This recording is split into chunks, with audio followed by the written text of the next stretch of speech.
बाबू आपको पता है कुकर में 3-4 सीटियां लगातार क्यों देती हैं? लड़कियों को आदत नहीं है ना, एक बार की बात। है जी।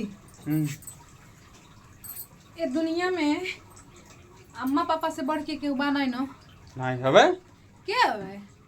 बड़का पापा।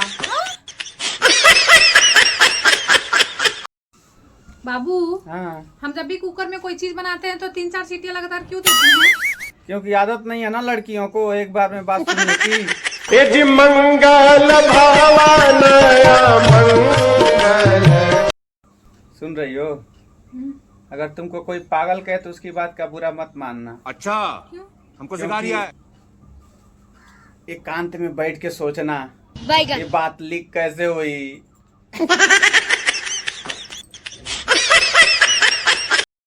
सुनिए, हाँ बोलो।